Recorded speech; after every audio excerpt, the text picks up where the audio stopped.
to the 4th episode of Paleo-Profiles. I'm glad to be bringing you yet more information about the prehistoric fauna that used to walk our planet. Today's subject is, and yes you guessed it, Tyrannosaurus rex.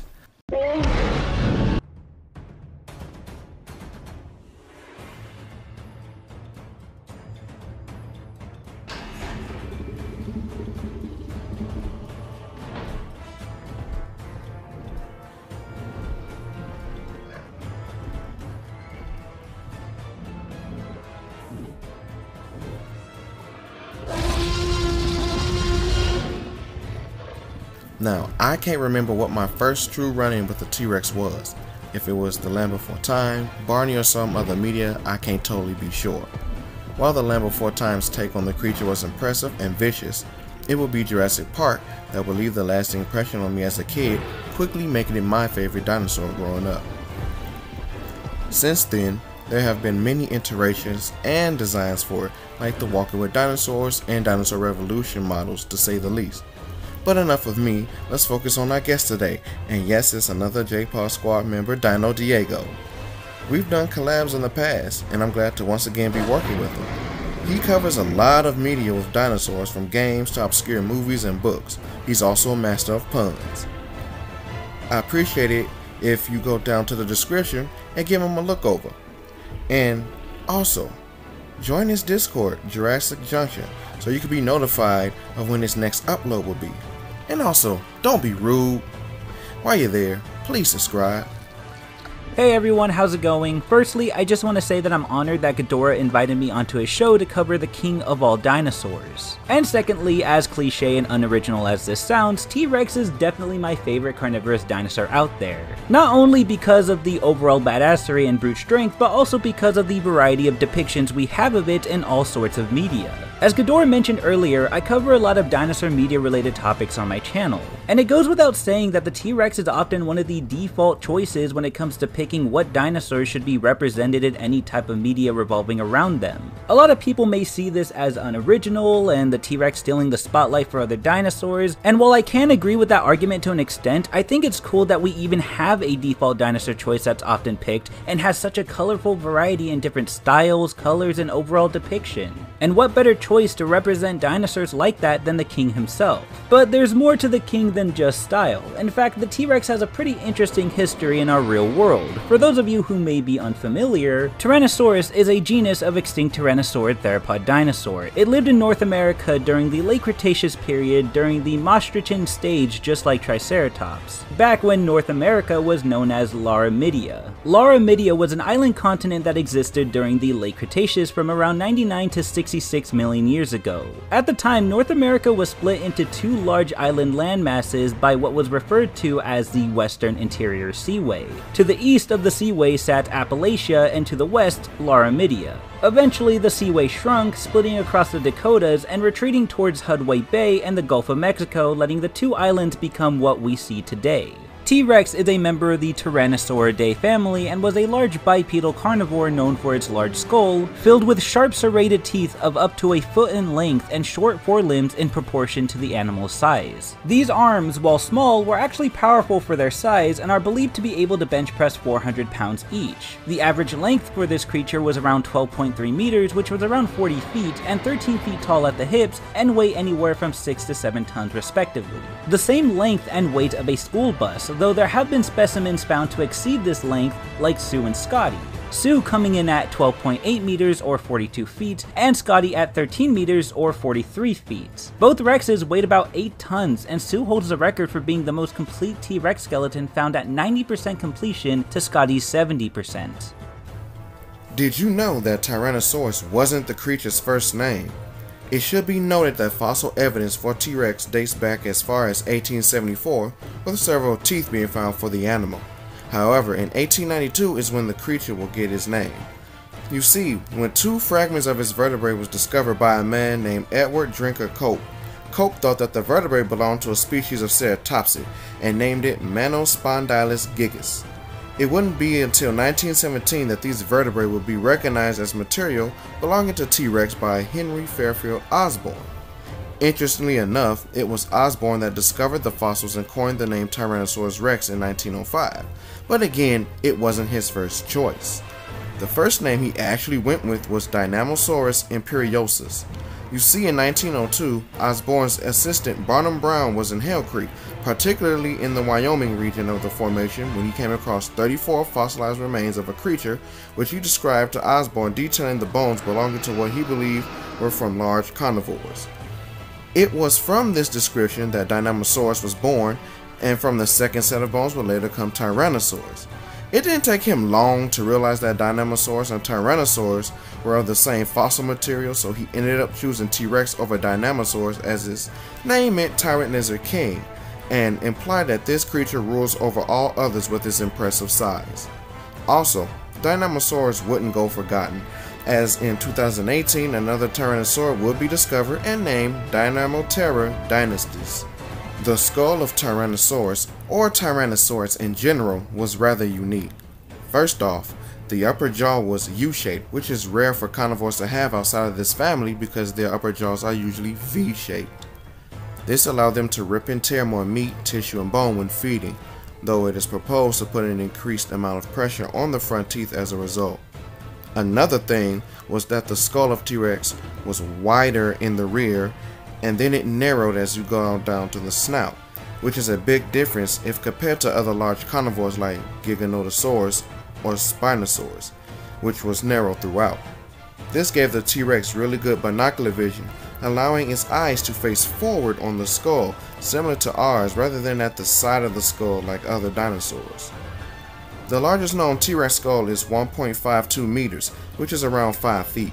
The skull also possessed large fenestrae, which are the large openings we see in dinosaur skulls. This helped make the skull lighter. Its nasal bones were fused with other bones in the skull, creating something called skeletal pneumacity. Skeletal pneumacity is the presence of air sacs in the bones and can be found in mammals, crocodilians, and modern-day birds as well.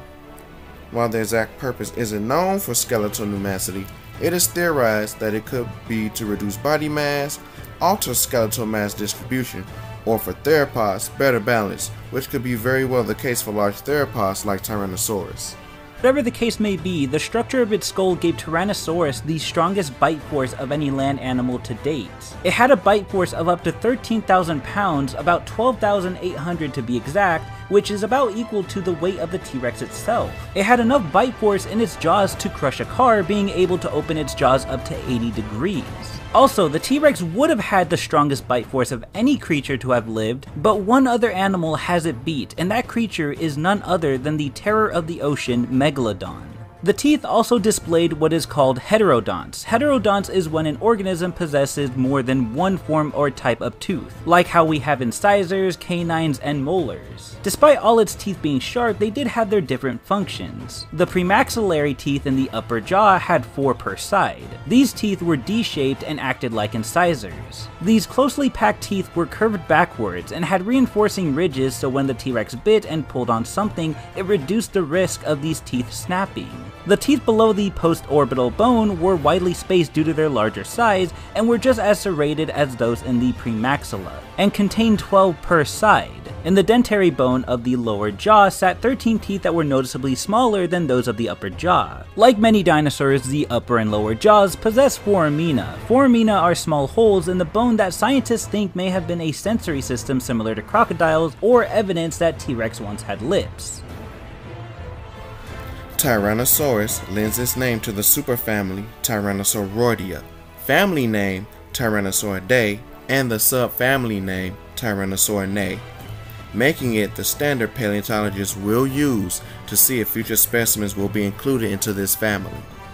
The Tyrannosauridae have been found primarily in North America and Asia, with the exception of Proceratosaurus, who was discovered in England. The Tyrannosaurus were large bipedal carnivores with large teeth, legs long in proportion for fast movement despite their large body size, and small forearms bearing 2 digits. The Tyrannosaurids were descended from smaller ancestors, but were almost always the largest predators in their respective ecosystems, allowing them to become apex predators. It should be noted that these smaller ancestors are included in the superfamily Tyrannosauroidea and includes its more basal members such as the Proceratosaurus, which include members such as Proceratosaurus, Dilong, Guanlong, and the much larger Eutyrannus. Also, only the proceratoid members of the Tyrannosauroidea were shown to have feathers. The larger descendants of the Tyrannosaur group, such as Zuching Tyrannus, Tarbosaurus, or T-Rex itself, did not exhibit this trait at all, or at least there hasn't been any fossil evidence to support that they did. Another thing is that Tyrannosaurid remains have been discovered in almost total completion, which can't be said for many dinosaur family groups. This gives paleontologists a variety of research into their biology as a species.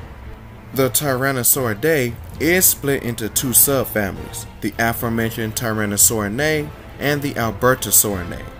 In 1998, Paul Sereno classified the group of Tyrannosaurids as all Tyrannosauroids, closer to T-Rex than Albertosaurus. Tyrannosaurid skulls also have fused parietal bones with prominent sagittal crests.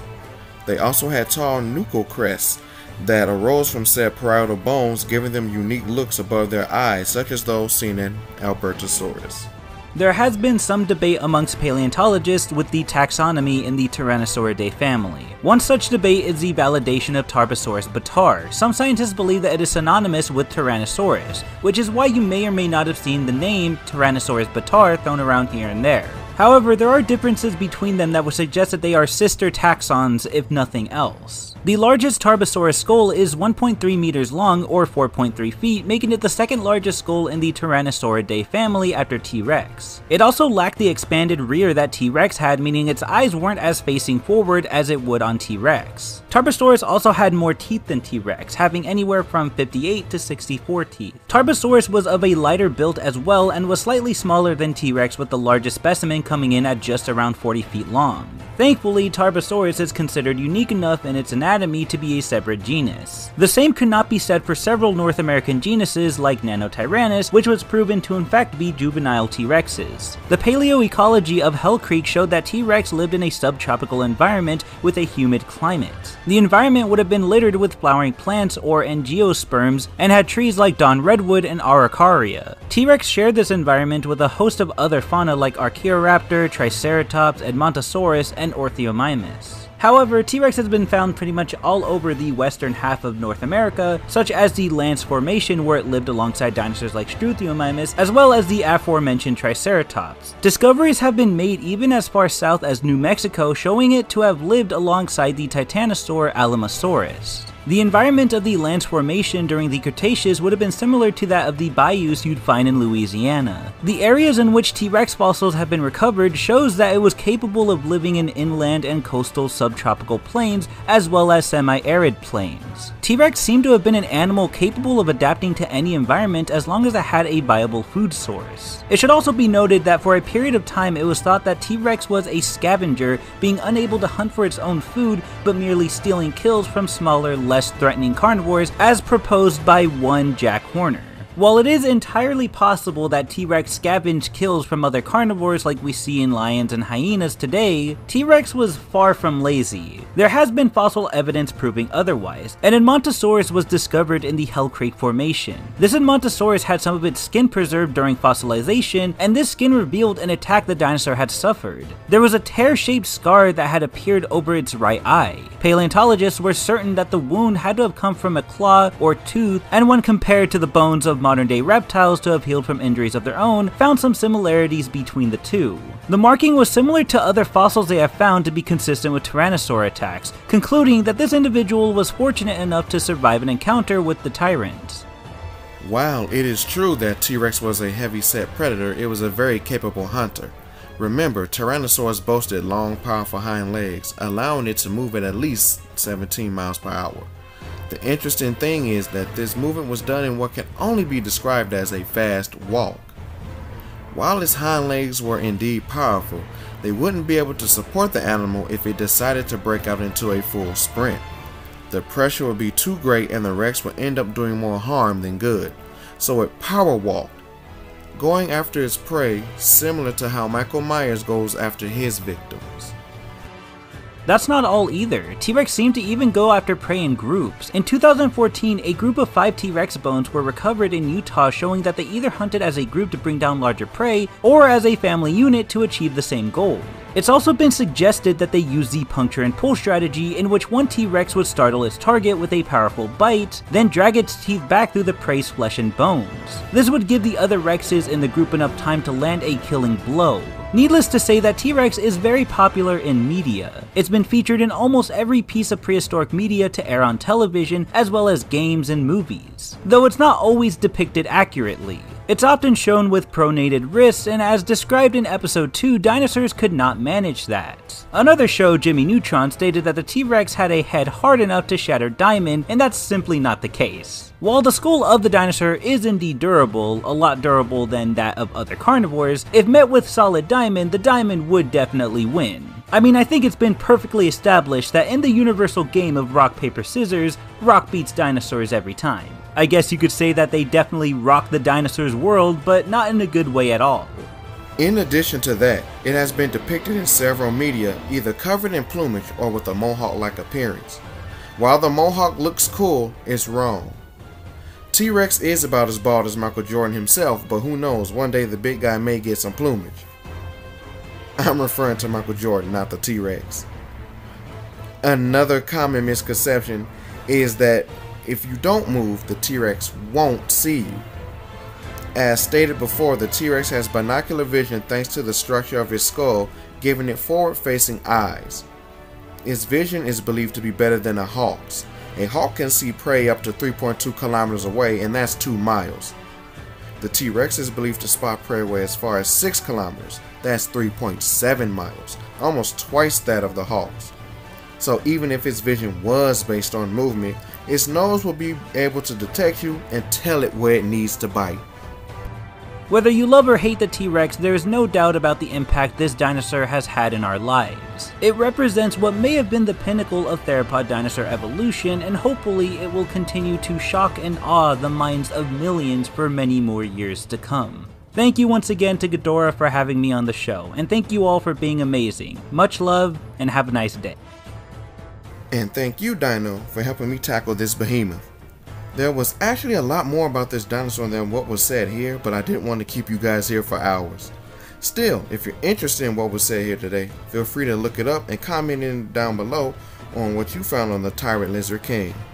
Also, don't forget to check out Dino Diego in the description and ring the bell to stay notified for his next upload.